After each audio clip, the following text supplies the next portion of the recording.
നമസ്കാരം. ഛത്തീസ്ഗഡിലെ നാരായൺപൂർ ജില്ലയിൽ നടന്ന ഏറ്റുമുട്ടലിൽ 2 കുപ്രസിദ്ധ മാവോയിസ്റ്റ് നേതാക്കളെ വധിച്ച് സുരക്ഷാ സേന. മാവോയിസ്റ്റ് നേതാക്കളായ രാജു ദാദ എന്ന കട്ട രാമചന്ദ്ര റെഡ്ഡി, കോസ ദാദ എന്ന കഠാരി സത്യനാരായണ റെഡ്ഡി എന്നിവരാണ് കൊല്ലപ്പെട്ടതെന്ന് ഉദ്യോഗസ്ഥരെ ഉദ്ധരിച്ച് വാർത്താ ഏജൻസികൾ റിപ്പോർട്ട് ചെയ്തു.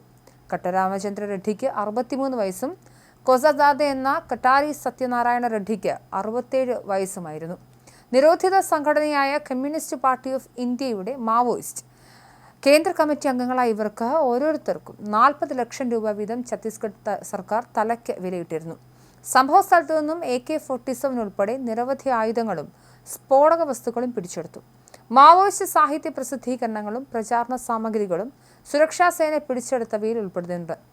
മഹാരാഷ്ട്ര ഛത്തീസ്ഗഡ് അതിർത്തി മേഖലയിലെ അബുജ്മത് പ്രദേശത്ത് മാവോയിസ്റ്റുകളുടെ സാന്നിധ്യമുണ്ടെന്ന വിവരത്തിന്റെ അടിസ്ഥാനത്തിലാണ് സുരക്ഷാ സേന തെരച്ചിൽ നടത്തിയത്. ഇതിന് പിന്നാലെയായിരുന്നു ഏറ്റുമുട്ടൽ. കൂടുതൽ മാവോയിസ്റ്റുകൾക്കായി തെരച്ചിൽ പുരോഗമിക്കുകയാണെന്ന് സുരക്ഷാ സേന പറഞ്ഞു. AK-47 റൈഫിൾ അടക്കമുള്ള ആയുധങ്ങളും സ്ഫോടക വസ്തുക്കളും മാവോയിസ്റ്റ് പുസ്തകങ്ങളുമാണ് ഇവരുടെ പക്കൽ നിന്നും കണ്ടെത്തിയതെന്ന് സുരക്ഷാ സേന അറിയിച്ചു. മഹാരാഷ്ട്രയോട് ചേർന്നുള്ള അബുജാംത് വനത്തിൽ നിന്ന് ഇന്ന് രാവിലെ സുരക്ഷാ സേന നടത്തിയ പരിശോധനയ്ക്കിടയിലാണ് വെടിവയ്പ് നടന്നതെന്നാണ് പോലീസ് വ്യക്തമാക്കുന്നത്. സ്ഥലത്ത് മാവോയിസ്റ്റുകളുണ്ടെന്ന വിവരത്തിന്റെ അടിസ്ഥാനത്തിലാണ് പരിശോധന നടത്തിയെന്നാണ് പോലീസുകാരെ ഉദ്ധരിച്ച് ദ ഹിന്ദു റിപ്പോർട്ട് ചെയ്യുന്നത്.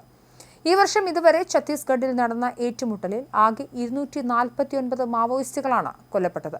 രഹസ്യ വിവരത്തിന്റെ അടിസ്ഥാനത്തിൽ സുരക്ഷാ സേന തെരച്ചിൽ നടത്തുന്നതിനിടെയാണ് വെടിവയ്പുണ്ടായതെന്ന് നാരായൺപൂർ പോലീസ് സൂപ്രണ്ട് റോബിൻസൺ ഗുരിയ പറഞ്ഞു.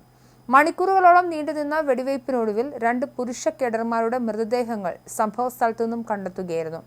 ഒരു AK-47 റൈഫിൾ, ഒരു ഇൻസാസ് റൈഫിൾ, ഒരു ബാരൽ ഗ്രനേഡ് ലോഞ്ചർ, വൻതോതിൽ സ്ഫോടക വസ്തുക്കൾ, മാവോയിസ്റ്റ് ലഘുലേഖകൾ, മറ്റ് നിത്യോപയോഗ സാധനങ്ങൾ എന്നിവ സംഭവ സ്ഥലത്തു നിന്നും കണ്ടെടുത്തതായും പോലീസ് അറിയിച്ചു. എന്തായാലും ഛത്തീസ്ഗഡിലെ നാരായൺപൂർ ജില്ലയിൽ നടന്ന ഏറ്റുമുട്ടലിൽ 2 കുപ്രസിദ്ധ മാവോയിസ്റ്റ് നേതാക്കളെയാണ് സുരക്ഷാ സേന വധിച്ചിരിക്കുന്നത്.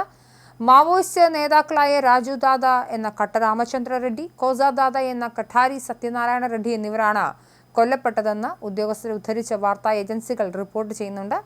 നിരോധിത സംഘടനയായ കമ്മ്യൂണിസ്റ്റ് പാർട്ടി ഓഫ് ഇന്ത്യ മാർക്സിസ്റ്റിന്റെ കേന്ദ്ര കമ്മിറ്റി അംഗങ്ങൾ കൂടിയായിരുന്നു ഇവരെന്നാണ് മനസ്സിലാക്കുന്നത്. ഇവർക്ക് ഓരോരുത്തരുടെയും തലയ്ക്ക് 40 ലക്ഷം രൂപ വീതമാണ് ഛത്തീസ്ഗഡ് സർക്കാർ തലയ്ക്ക് വിലയിട്ടിരുന്നത്. ഇവരെയാണ് സുരക്ഷാ സേന വധിച്ചത്. ഇന്ന് രാവിലെ ആയിരുന്നു സംഭവം. ഇതുമായി ബന്ധപ്പെട്ട ഔദ്യോഗിക സ്ഥിരീകരണം വന്നിട്ടുണ്ട്.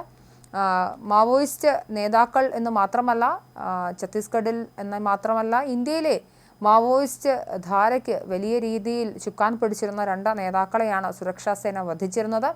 ഇതുകൊണ്ട് തന്നെയാണ് ഇവരുടെ തലയ്ക്ക് 40 ലക്ഷത്തോളം രൂപ ഛത്തീസ്ഗഡ് സർക്കാർ നൽകാമെന്ന് പറഞ്ഞിരുന്നത്. ഇവരെയാണ് വധിച്ചിരിക്കുന്നത്. എന്തായാലും ഇവരുടെ താമസ സ്ഥലത്തു നിന്നും സുരക്ഷാ സേന ഇതിനോടകം തന്നെ AK-47 അടക്കമുള്ള ആയുധങ്ങളും മാവോയിസ്റ്റ് ലഘുലേഖകളുമൊക്കെ കണ്ടെത്തിയിട്ടുണ്ട്.